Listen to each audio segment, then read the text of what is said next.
La méthode naturelle de lecture et d'écriture, ou MNLE, est issue de la pédagogie Freinet. Elle est née dans les années 20, dans le mouvement de l'éducation nouvelle. À l'origine, elle était destinée aux enfants et elle a été adaptée pour les adultes par Daniel de Keyser. Alors ces principes, on a d'abord l'émancipation. C'est ce qui nous guide, c'est de permettre l'autonomie de l'apprenant. Ensuite, l'autorisation, c'est-à-dire rendre l'apprenant auteur de son apprentissage. On part de lui, de ses mots, de son vécu, et on travaille sur ce matériau. On l'étoffe, on l'enrichit. Ensuite, le tâtonnement expérimental. Par un processus d'essai-erreur, l'apprenant cherche, il expérimente, il se trompe, il recommence, et puis finalement il trouve, il comprend et il s'approprie la langue. Enfin, la coopération, car on apprend ensemble, on échange sur les textes, on fait des remarques, des suggestions, on s'aide si besoin.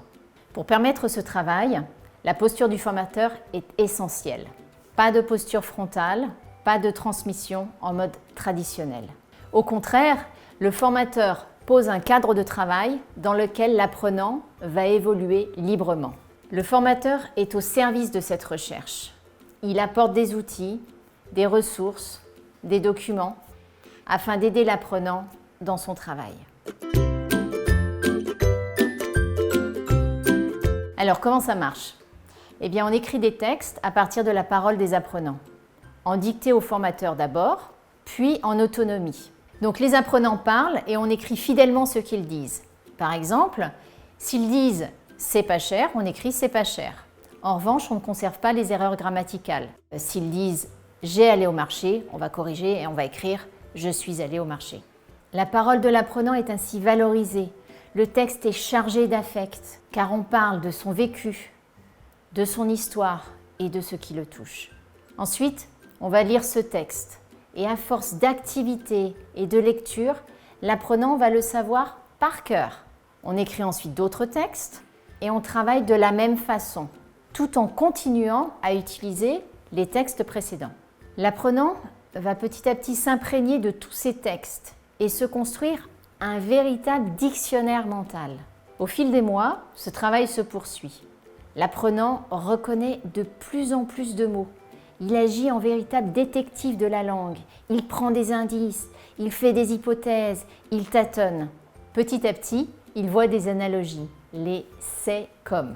Par exemple, quand il voit le mât de matin, il se dit « Ah, c'est comme le mât de Mali ». Donc, les analogies, elles sont d'abord avec des mots, ensuite des morceaux de mots, les syllabes, puis l'apprenant va parvenir, avec l'aide du formateur, à saisir la fusion des phonèmes, le code grapho-phonologique, ce qui va lui permettre de lire des mots nouveaux. En partant de textes et non des sons, on travaille sur le sens, car même si le déchiffrage est un incontournable de la lecture, l'accent est mis sur l'accès au sens. En effet, lire, c'est comprendre. La lecture est une activité complexe qui ne se résume pas à assembler des lettres et à les faire sonner. Lorsqu'on déchiffre, on ne comprend pas, donc on ne lit pas. Ce travail de tâtonnement se fait donc en ayant à l'esprit qu'on recherche le sens du texte. Qu'est-ce que ce texte nous raconte ? Et non le déchiffrage mécanique des mots.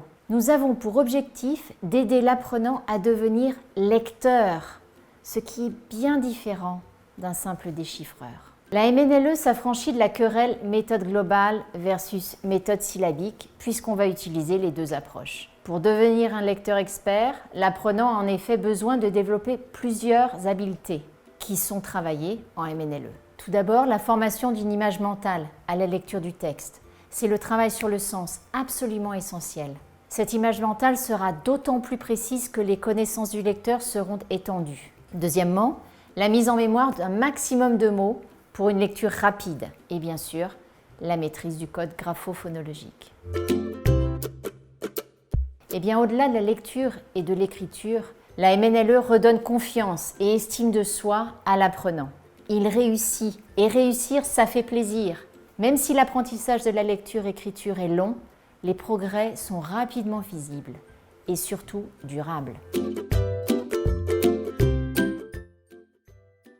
La MNLE fonctionne avec des débutants complets à l'écrit. Il est cependant préférable que l'apprenant ait un niveau oral minimum A1 à 2. Il n'y a pas de manuel de l'apprenant. On construit les activités en fonction des textes.